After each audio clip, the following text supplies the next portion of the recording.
Hello everyone, James O'Keefe here at Project Veritas, updating you on our defamation lawsuit against the New York Times for reporting Project Veritas releases misleading video, part of what experts call a coordinated effort. As you recall, we sued them on October 30th. Today, Project Veritas is suing the New York Times in New York Supreme Court, and we will win. We decided to sue the New York Times. We're going to sue the shit out of them. The New York Times has issued this remarkable motion to dismiss, begging the judge for mercy. It is truly extraordinary. We're going to take you issue by issue here. Maggie Astor writes in this article that the Project Veritas videos were, quote, deceptive, claiming through unidentified sources with no verifiable evidence. The allegations come solely from unnamed people who speak with Project Veritas operatives in the video and whose faces are not shown. But Liban Mohammed's face was clearly shown. He recorded himself on Snapchat. His face there is shown, and here he is harvesting all these ballots in the vehicle. Numbers don't lie. It's illegal what he was doing. You could see his face, you could hear his voice. You also see the face of this man, Osman Ali Dakwan, whose face is clearly shown, and he says that what he is doing is illegal, and he says he doesn't care. That's illegal, why? We don't care illegal. You also see the faces of these two individuals who are giving money in exchange for ballots. You see their faces, you see the interaction.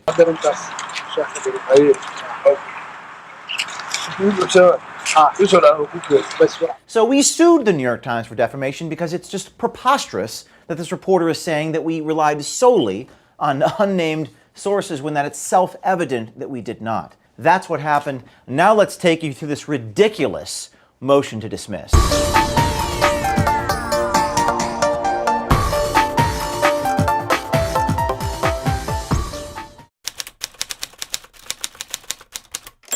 So the first unbelievable thing that happens in this New York Times response to our lawsuit is Maggie Astor had written in the article, she said, quote, the allegations come solely from unnamed people.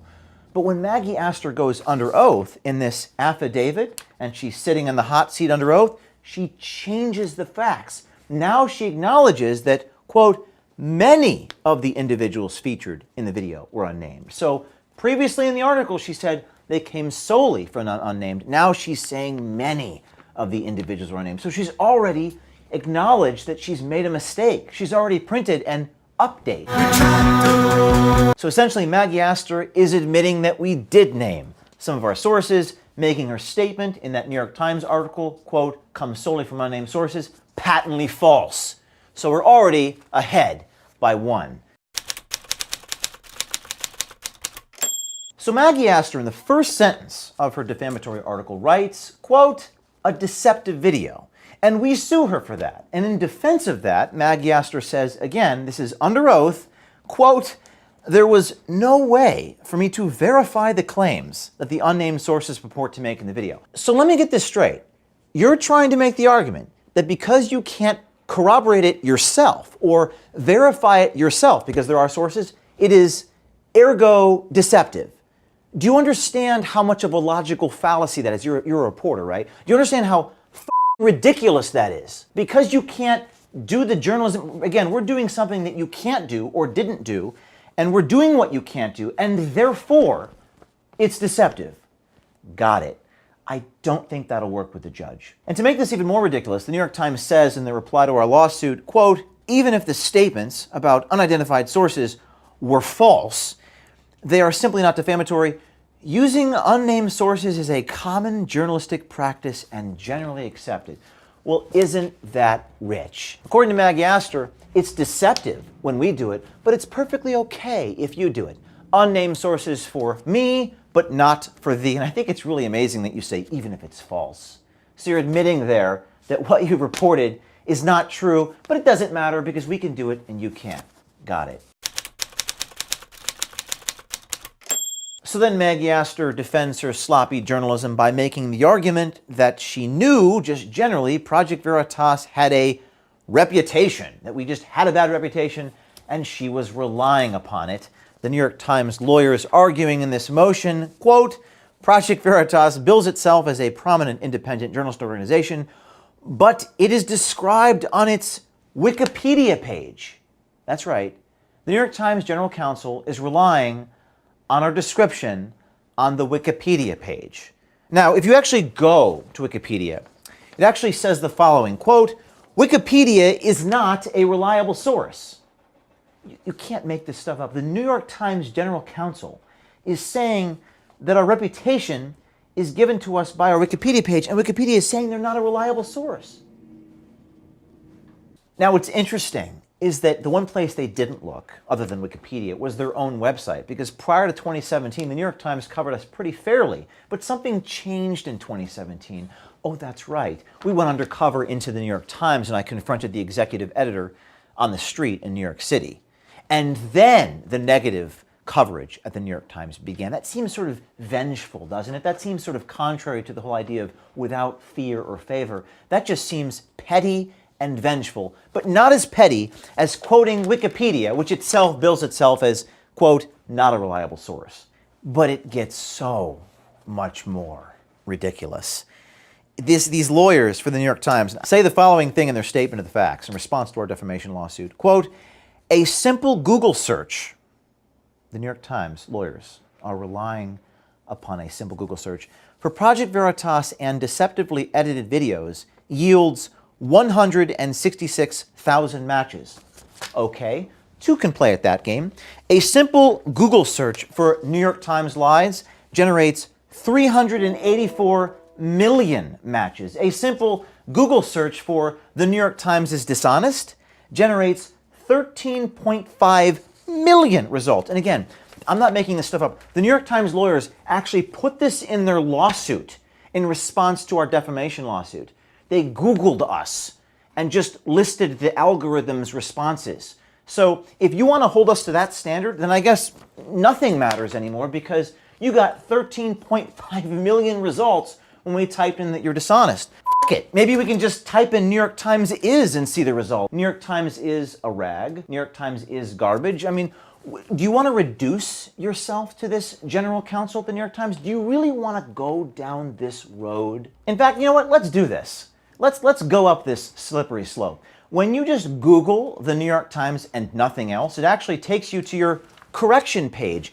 And would you know that on your correction page, you have printed 100+ corrections in just the last 2 weeks? We didn't print 100 corrections in our entire career. We haven't even printed more than a few corrections in the last decade. But here are all your corrections that we get when we Google your name. So in your statement of facts, you actually defend yourselves in New York Supreme Court by arguing about a simple Google search. Well, two can play at that game, New York Times. So then Maggie Astor defends herself in this lawsuit by saying this article, Project Veritas releases misleading, deceptive misinformation video, was just an opinion piece.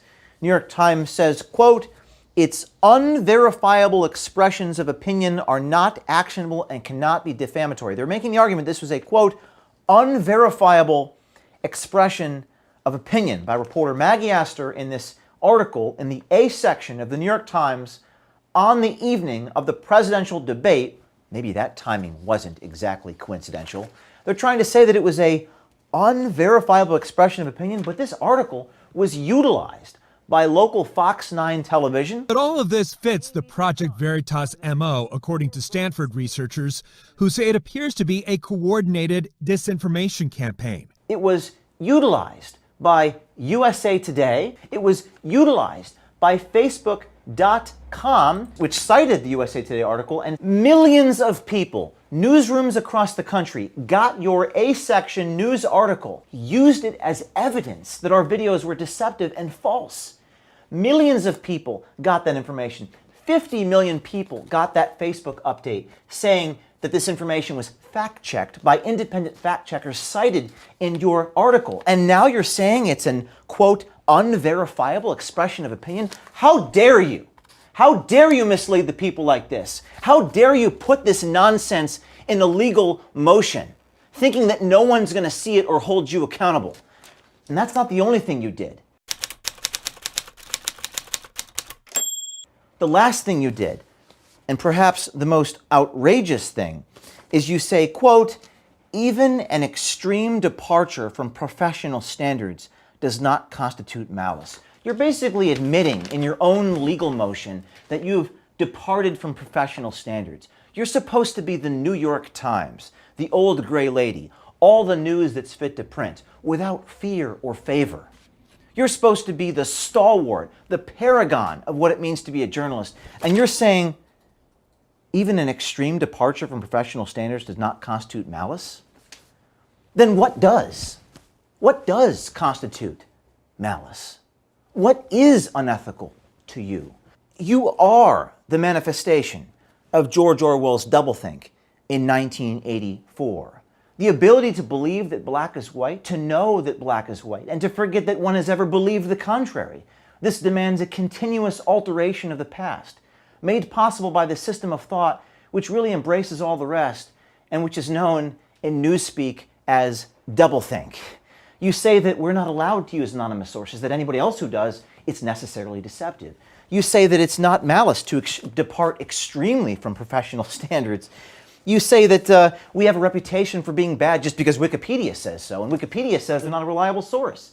You are quite literally doing what Orwell described, to tell deliberate lies while genuinely believing in them, to forget any fact that has become inconvenient, and then when it becomes necessary again, to draw it black from oblivion for just so long as is needed, to deny the existence of objective reality, and all the while to take account of the reality which one denies. Even in using the word doublethink, it is necessary to exercise doublethink, for in using the word, one admits that one is tampering with reality.